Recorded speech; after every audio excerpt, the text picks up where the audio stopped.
Kobe here. Today I'm going to talk about a topic that everybody is avoiding because of political considerations.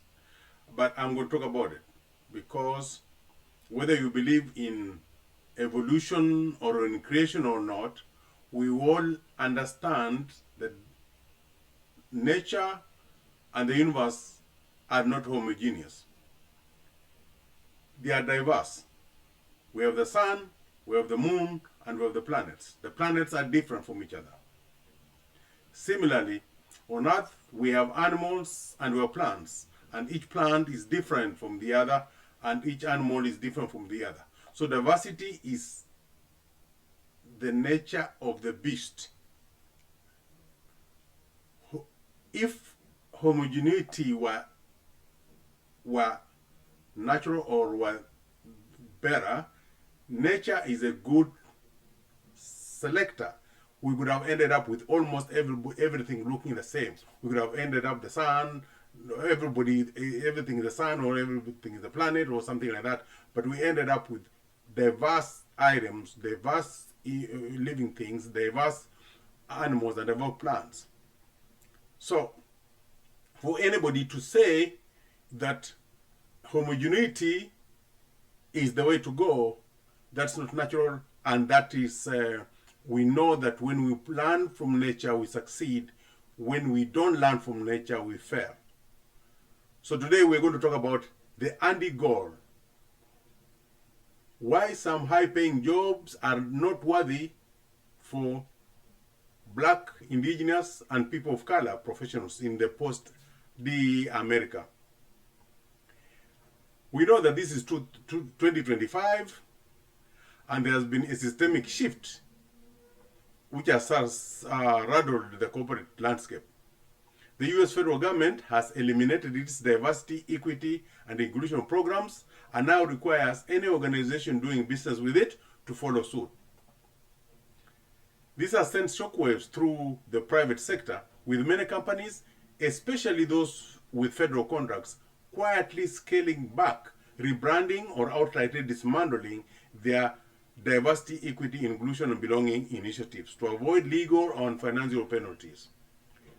For Black, Indigenous, and people of color professionals, this new reality demands a strategic pivot.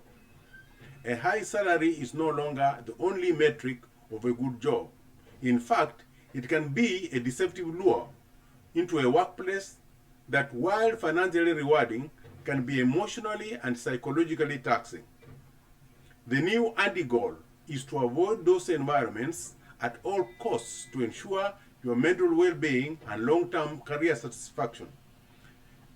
Here is how to spot the red flags of a workplace you do not want to work for, especially in this new climate. The first one is the performative company with a new coat of paint. This is a company that just a few years ago was at the forefront of the DEI movement. Now, they have removed all mention of DEI from their websites, replaced their chief diversity officer with a vague title like a head of workforce culture, and have dissolved their employee resource groups or rebranded them into networking communities. While they may talk about meritocracy and equal opportunity, their actions tell a different story. Their visible commitment to creating an equitable workplace is gone, replaced by a hollow shell of generic corporate values. When interviewing, don't just ask about their commitment to diversity. Ask for concrete examples. For example, ask, what specific policies or programs has the company implemented to ensure fair and unbiased hiring and promotion since the federal mandate? The anti-goal here, a company that can only offer platitudes about hiring the best person for the job without any evidence of how they are actively mitigating that unconscious bias. The second culprit, the cultural fit trap. Now a survival tactic. Okay? When you go and you find that they are saying you need to be a cultural fit. Before the federal mandate, cultural fit was a problematic concept. Now it can be a survival tactic for companies. With no official DE training or frameworks, managers are left to their own devices, often defaulting to hiring or promoting people who look and think like them. For Black, Indigenous, and people of color professionals, this can mean a constant struggle to prove your value and conform to a homogeneous, often unwritten set of cultural norms. This can lead to increased feelings of isolation and the emotional labor of being the only person in the room. In this particular case, look for companies that are actively and transparently investing in training on inclusive leadership. Even if they are not calling it DIE, seek out workplaces that celebrate a wide range of backgrounds and perspectives, where diverse teams are visible. Repeat, diverse teams are visible at all levels of the company. If by 2025 a company does not have diversity in its ranks, that's a problem. The end goal here, an organization where you can't find a single BIPOC leader on their website or in their internal communications, where every employee you meet seems to have a similar background. You need to avoid those. It's not worth it. The third one, you find a workplace which is unaware, where you are on your own. This type of company, often a government contractor, has removed all DIE programs, not out of malice, but out of necessity to comply with federal regulation.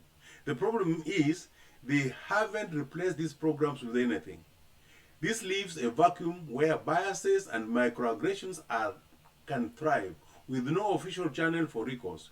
You may find yourself educating your colleagues, explaining your experiences, and carrying the burden of advocating for yourself in a system not built to support you. The ask here, what is the process for addressing workplace discrimination or biases? What resources are available to the employee? An anti-goal, a company that shrugs off the question, directing you to a generic HR policy or one that downplays the need for specific resources. Next, the fourth one is the meritocracy mirage. You know, they tell you we depend on meritocracy. Meritocracy, the name. Let's see that. The new federal mandate frames the elimination of DIA programs as a move towards colorblind and merit-based system. However, this is a dangerous mirage. Decades of research have shown that without intentional efforts to counteract bias, merit is often judged through a subjective, non-inclusive lens. Black, Indigenous, and people of color professionals may find themselves constantly overlooked for promotion or challenging assignments, where their contributions are minimized, demeaned, devalued, or attributed to others. So, look for organizations that have transparent, skill-based hiring and promotion processes. Ask for data on their internal mobility rates and their diversity of their leadership pipeline. The end goal here, you want to avoid a company that uses the term meritocracy as a shield to justify a lack of diversity and where you see no evidence of equal opportunity in action. In this era, your career strategy as a BIPOC professional must be more discerning than ever. A high salary may seem like a solution, but it's a poor substitute for a healthy, supportive work environment. By making these end goals your guide, you can choose a workplace that is not only values your skills, but also respects your identity and ensures your professional and personal well-being. That is my take for now, and you need to take heart to these end goals. It's your health. It is for your well-being, and these too shall pass, but you need to be there for it to pass. Otherwise, if you put yourself at a risk and take a job that is apparently paying you a lot of money, but is working on, is not doing you a good in your health, you'll find that you're not there. Thank you very much, and thank you for listening. We'll see you in the next one.